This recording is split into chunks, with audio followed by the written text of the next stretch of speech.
வணக்கம். அமீஸா ரொம்ப கடுப்பா தான் திரும்பி போயிருக்காரு அப்படிங்கிற மாரி இருக்கு. அவருடைய எண்ணம் நிறைவேறவே இல்ல. தேமுதிக, பாமக 2 பேருமே கூட்டணி தொடர்பா கூட்டிட்டு ஸ்டேஜ்ல ஏத்தி கூட்டணிய உறுதிப்படுத்திட்டு போயிடணும் அப்படிங்கிற ஒரு எண்ணத்துல வந்தார். கடந்த முறை கூட எடப்பாடி பழனிசாமி கொஞ்சம் பிகு பண்ணாரு. கடைசி நேரத்துல அவர எப்படி கொண்டு வரணும் அப்படிங்கிற மாரி ஒரு எண்ணம் அவங்களுக்கு இருந்தது. அதன்படியே அவங்க கொண்டு வந்தாங்க. கொண்டு கூட்டணிய உறுதிப்படுத்திட்டு போயிட்டாங்க. இப்ப பாமகவையும், தேமுதிகவையும் கொண்டு வரணும் அப்படிங்கிற ஒரு எண்ணம் அவங்கள்ட்ட இருந்தது.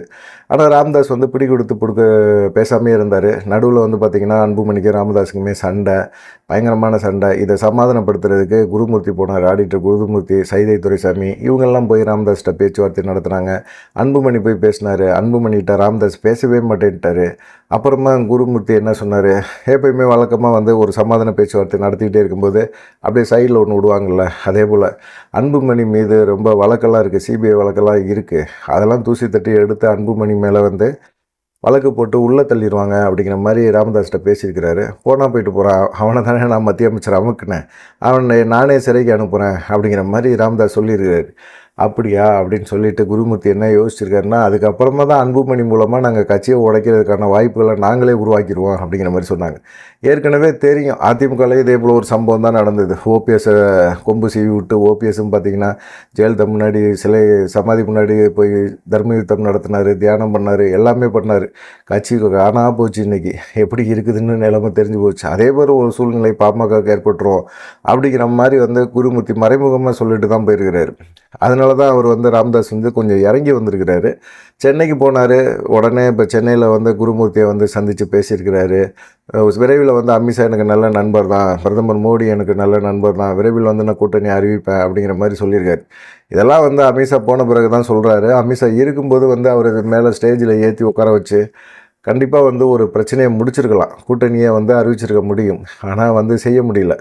தேமுதிக பொறுத்த வரைக்கும் ஒரு ராஜ்யசபா சீட்டு தான். அதுக்கு பாஜக நாங்கள் கொடுக்குறோம், 2026 நாங்களே கொடுத்துட்றோம், நீங்கள் ஏன் எடப்பாடி பழனிசாமிகிட்ட கேட்குறீங்க, எங்கள் கூட தானே நீங்கள் கூட்டணி வரீங்க, நீங்கள் எங்கள்கிட்ட கேட்டுருக்க வேண்டியதானே அப்படிங்கிற மாதிரி பிரேமலதாட்ட பேச்சுவார்த்தை நடத்தியிருக்காங்க. இல்லை, எடப்பாடி பழனிசாமி இருக்கிற கூட்டணிக்குள்ளே நான் இருக்கக்கூடாது, நான் இருக்க மாட்டேன், அவருக்காக நான் தேர்தல் பிரச்சாரம் பண்ண முடியாது, அவங்க வேட்பாளர் ஆதரித்து நான் பேச முடியாது, அப்படி ஒரு இக்கட்டான ஒரு சூழ்நிலை ஏற்பட்டு போச்சு. எங்கள் கட்சி நிர்வாகிகள் எங்களை மேலே என்ன மதிப்பு வச்சுருப்பாங்க அப்படிங்கிற மாதிரி அவங்களும் வீம்பாக பேசியிருக்கிறாங்க. இது அமித்ஷா காதுக்கு போனோன்னா அமித்ஷா பயங்கரமான டென்ஷன் ஆகிட்டார். என்னப்பா ஒரு சமாதானப்படுத்தி கூட்டிகிட்டு வரதுக்கு முடியலையா அப்படிங்கிற மாதிரி. அப்புறமா அங்கே கூட்டத்தில் அண்ணாமலைக்கு கிடைச்ச வரவேற்பெல்லாம் இருக்குல்ல, அண்ணாமலை இருந்திருந்தால் இந்த மாதிரி ஒரு சூழ்நிலை வந்திருக்குமா அப்படிங்கிற மாதிரி ஒரு எண்ணத்தை உருவாக்கக்கூடிய அளவுக்கு அவங்களும் ஒரு சம்பவத்தை பண்ணி விட்டாங்க, அண்ணாமலை ஆதரவாளர்களும். இதெல்லாம் பார்க்கும்போது பயங்கரமான ஒரு அமித்ஷாவுக்கு பயங்கரமான ஒரு டென்ஷன். அண்ணாமலைனால தான் நம்ம கட்சி இங்கே இந்த அளவுக்கு பேசப்படுது அப்படிங்கிற ஒரு எண்ணத்தை அவர் புரிஞ்சுக்கிட்டார். சரி, அப்புறமா இந்த முறை பார்த்தீங்கன்னா ஓபிஎஸும் டிடிவி தினகரனும் அவங்களும் தனியப்பட்ட முறையில் இந்த தடவை அமித்ஷாவை சந்திக்கலாம் அப்படிங்கிற மாதிரி சொல்லியிருந்தார். கடந்த முறை பார்த்திங்கன்னா அமித்ஷா வந்தபோது ஓபிஎஸை சந்திக்கவே இல்லை, அப்பாயின்மெண்ட் கேட்டிருந்தார். இத்தனைக்கும் டிடிவி தினகரனும் கேட்டிருந்தார். கடைசி நேரத்தில் டிடிவி தினகரன் கிடைக்கல அப்படின்னோடனே உடம்பு சரியில்லை அப்படின்னு சொல்லிட்டு அப்போலோ மருத்துவமனையில் வருஷாந்திர மருத்துவ செக்கப் அப்படின்னு சொல்லி போய் படுத்துட்டார். ஆனால் ஓபிஎஸ் அப்படி செய்யலை. அவருக்கு என்ன நினச்சார் அப்படின்னா, எப்படியாவது கடைசி நேரத்தில் ஒரு சந்திப்பை கொடுப்பாங்க, அப்படி பார்த்துடலாம் அப்படிங்கிற மாதிரி இருந்தார். ஏன்னா அவருடைய ஆதரவாளர்கள் அமித்ஷாவை சந்திப்பார் அப்படிங்கிற ஒரு எதிர்பார்ப்பு இருந்துக்கிட்டே இருந்தது. ஓபிஎஸ்ஸுக்கும் மிகப்பெரிய ஒரு நம்பிக்கை இருந்தது. சென்னையில் தங்கியிருந்தார். ஆனால் அமித்ஷா கடைசி நேரத்து வரைக்குமே ஓபிஎஸ்ஸை சந்திக்கவே இல்லை. காரணம் எடப்பாடி பழனிசாமி அப்படிங்கிறது எல்லாத்துக்கும் தெரியும். எடப்பாடி பழனிசாமி சொல்லி தான் அமித்ஷா சந்திக்க விரும்பலை அப்படிங்கிறத புரிஞ்சுக்கிட்டார். அதுக்கப்புறமா ஒரு செய்தியாளர் சந்திப்பில் கூட அவர் பேசும்போது கூட சொன்ன ஒரு விஷயம் எப்படி அமித்ஷா சந்திக்காமல் போனது எனக்கு மிகப்பெரிய ஒரு மன வருத்தத்தை கொடுத்துச்சு அப்படிங்கிற மாதிரி சொன்னார். ஏன்னா பாஜக கைவிட்டுருச்சு உங்களை, திரும்பவும் நீங்கள் ஏன் பாஜகவை ஆதரித்து நிற்கிறீங்க அப்படிங்கிற மாதிரி எல்லாருமே அவருடைய ஆதரவாளர்கள்லாம் கேட்க ஆரம்பித்தாங்க. ஏன்னா அமித்ஷா சந்திப்பு இல்லை அப்படிங்கும்போது கண்டிப்பாக ஆதரவாளர்கள் கேட்குறது ஒரு நியாயமான ஒரு கேள்வி தானே. அந்த கேள்வியை கேட்க ஆரம்பித்தோன்னா அவருக்கும் ரொம்ப மன வருத்தமாக போச்சு. வெளிப்படையாகவும் அதை சொல்லிட்டாரு. அதுக்கப்புறமா அமித்ஷா நயினா நாகேந்திரன் மூலமாக ஓபிஎஸ் டிடிவி தினகரன் 2 பேருமே என்டிஏ கூட்டணியில் இருக்காங்க அப்படின்னு அறிவிக்க வச்சாங்க. கூட்டணியில் இருக்கிறோம் இல்லை, சந்திப்புங்கிற ஒரு விஷயத்தை கொடுத்துருக்கணும்ல. ஒரு மூத்த அரசியல்வாதி, முன்னாள் முதலமைச்சர், அவருக்கு இழைக்கப்பட்ட துரோகங்கள் அதிகம். பாஜக எப்படியும் திரும்பவும் நம்மளை கட்சிக்குள்ளே சேர்த்து விடும், நம்ம கட்சியில் திரும்பவும் ஒரு அதிகாரத்தில் வருவோம் அப்படின்னு நினைக்கும்போது தொடர்ந்து எடப்பாடி பழனிசாமியை சப்போர்ட் பண்ணிக்கிட்டே இருக்கிறாங்க. நாடாளுமன்ற தேர்தலில் எடப்பாடி பழனிசாமி என்டிஏ கூட்டணியை கைகொள்ளி விட்ட போது கூட டிடிவி தினகரனும் சரி, ஓபிஎஸும் சரி வந்து சப்போர்ட் பண்ணாங்கல்ல, அது அண்ணாமலைக்கு புரியுது. இவங்க வந்து ஒரு கஷ்டமான, ஒரு இக்கட்டான ஒரு சூழ்நிலையில் இவங்க 2 பேருமே நமக்கு ஆதரவு கொடுத்தாங்க. அவங்கள எந்த சூழ்நிலையும் விட்டுறக்கூடாது அப்படின்னு சொல்லி. ஆனால் அமித்ஷா என்ன நினைக்கிறாரு அப்படின்னா, கட்சி கட்டுப்பாடுகள் எல்லாமே பார்த்திங்கன்னா எடப்பாடி பழனிசாமி கையில் தான் இருக்குது. அவரை கொண்டு வந்துடுவோம். அவர் மூலமாக சில விஷயங்களை நம்ம சாதிக்க வேண்டியிருக்கு. ஓட்டு சதவீதம் வந்து அவர்கிட்ட அதிகமாக இருக்குது அப்படிங்கிற மாதிரி அவர் நினைக்கிறாரு. எடப்பாடி பழனிசாமிகிட்ட இருக்கிற அதிமுகவில் பெருசாக ஓட்டு சதவீதம் இல்லை. அதை தான் ப்ரூவ் பண்ணி காட்டிட்டாரு அண்ணாமலை. அவங்களுக்கு ஈக்குவலான ஒரு சதவீதத்தை கொண்டு வந்து நிப்பாட்டிட்டார்ல, அதுதான் அண்ணாமலையோட திறமையே.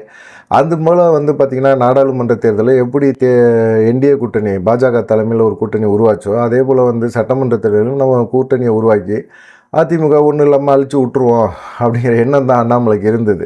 அதுவும் சரிதான். ஏன்னா ஒரு தலைமை சரியில்லாமல் அதுக்கான ஒரு தொண்டர்கள் இருந்துக்கிட்டு பாவம் அவங்களும் வந்து இங்கேயும் போக முடியாமல் அங்கேயும் போக முடியாமல் இனிமேல் நமக்கு ஒரு நல்ல வாய்ப்பு கிடைக்குமா, இல்லை நமக்கு ஏதாவது நல்லது நடக்குமா அப்படிங்கிற ஒரு எண்ணத்தில் அவங்களும் தவிச்சிட்டு கிடக்குறாங்க. அவங்களுக்கெல்லாம் ஒட்டுமொத்தமாக அதிமுக கணக்கை முடிச்சு விட்டோம்னா சரியாக போய்டும். இல்லை ஒருங்கிணைந்த அதிமுக உருவாக்கி விடணும். இதை தான் 2 தான் அண்ணாமலை சொல்லிக்கிட்டே இருக்காப்புல.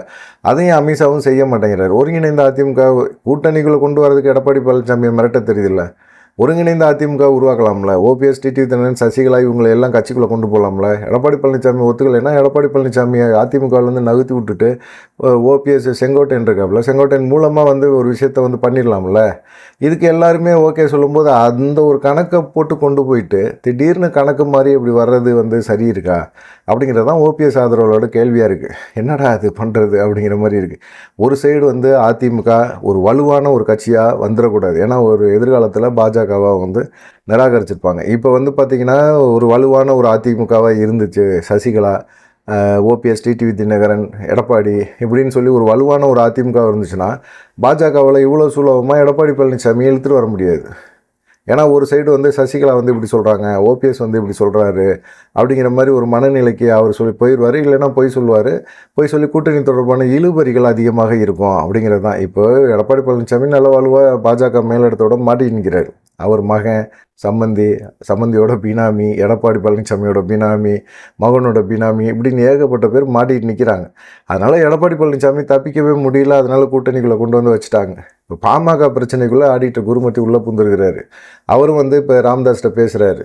அன்புமணியை உள்ளே தூக்கி போட்டுருவோம், இல்லை அன்புமணி மூலமாக கட்சியை உடைக்க போகிறோம் அப்படின்லாம் சொல்லிட்டாரு. இப்போ ராமதாஸுக்கும் ஒரு வேறு வழி இல்லை. கட்சியை உடைச்சிட்டாங்க, காணா போச்சு, எதை வேணாலும் பண்ணுவாங்க அவங்க. அன்புமணிக்கான இமேஜ் இவர் வந்து என்ன வேணாலும் கேவலமாக பேசிட்டார்.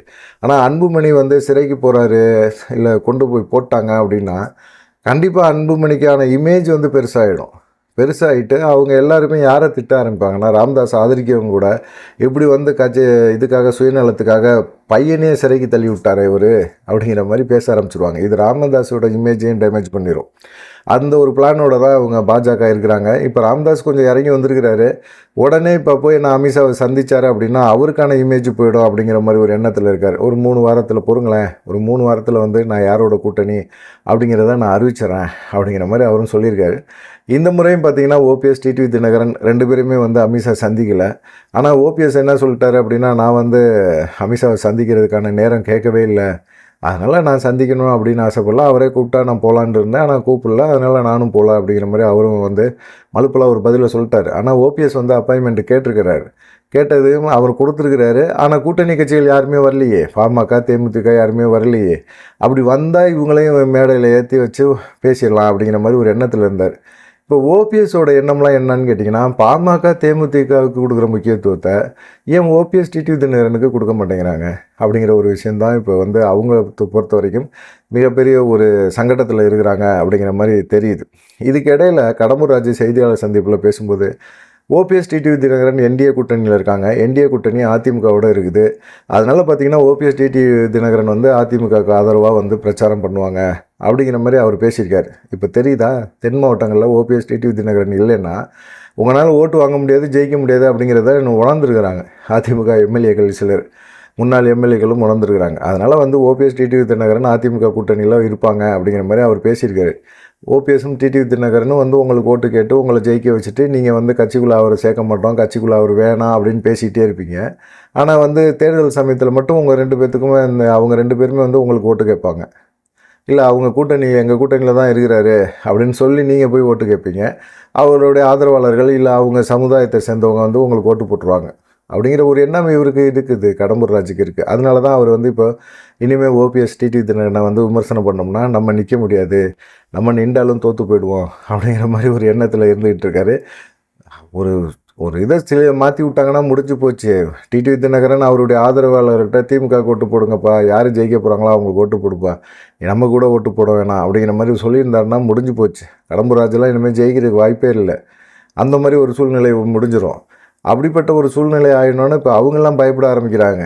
இப்போ வந்து இவங்களுக்கான ஒரு முக்கியத்துவம் கிடைக்க மாட்டேங்குது அப்படிங்கிற ஒரு எண்ணமும் பயமும் இவருக்கு ஓபிஎஸ் டிடிவி தினகரன் இவங்களுக்கு இருக்குது. இதில் வந்து அமித்ஷா வந்து அந்த பொதுக்கூட்டத்துக்கு முன்னாடி வந்து கூட்டணி கட்சிகளோட பேச்சுவார்த்தை நடத்தணும், பாமக எப்படியாவது வந்துடும், அட்லீஸ்ட் பாமகவாது ஏற்றிடணும் அப்படிங்கிற முடிவில் குருமூர்த்தியும் சைதை துரைசாமி இவங்கெல்லாம் வந்து பயங்கரமாக பேச்சுவார்த்தைலாம் நடத்துகிறாங்க. ஆனால் என்ன பண்ண முடியும், ராமதாஸை இழுத்து பறிச்சுக்கிட்டு அங்கிட்டு போயிட்டார், சென்னைக்கு போயிட்டார். குருமூர்த்தி மிரட்டில் குருமூர்த்தியை திரும்பவும் சந்தித்து பேசினார். விரைவில் வந்து நல்லது நடக்கும் அப்படின்னு அவர் ராமதாஸ் சொல்கிறாரு. அன்புமணி கூட எந்த விதமான பிரச்சனையும் இல்லை அப்படின்னு சொல்கிறாரு. எல்லாமே ஒரு முடிக்கு வரும். ஆனால் இவர் அமித்ஷா வராதுன்னு சொல்லும்போதே இவங்க போடுற ட்ராமாலாம் பார்த்திங்கன்னா சரி அப்படிங்கிற மாதிரி தான் தோணுது. அப்புறமா மூணாவது மிக முக்கியமான ஒரு விஷயம் என்னன்னு கேட்டிங்கன்னா, தாவாகா நம்ம வேல்முருகன் கட்சி இவர் வந்து பேசின ஒரு விஷயம் வந்து பயங்கரமாக கண்டிக்கத்தக்கதான ஒரு விஷயம். விஜய் வந்து வருஷம் வந்து மாணவ மாணவிகளுக்கு வந்து ஒன்றில் ஃபஸ்ட்டு செகண்டு தேர்டு இந்த இதை பெறக்கூடிய மாணவ மாணவிகளுக்கு வந்து பரிசு பொருளும் ஊக்கத்தொகையும் கொடுத்துக்கிட்டு இருக்கிறார். இது வந்து கடந்த ஒரு 3 வருஷமாக பண்ணிகிட்ருக்கார். அது ஒரு நல்ல விஷயந்தான். தேர்தல் சமயத்துக்காக இவர் வந்து வேல்முருகன் வந்து ஒரு விமர்சனம் பண்ணுறாரு. எவ்வளோ ஆபாசமான விமர்சனம் மாதிரி இருக்குது இந்த விமர்சனம்.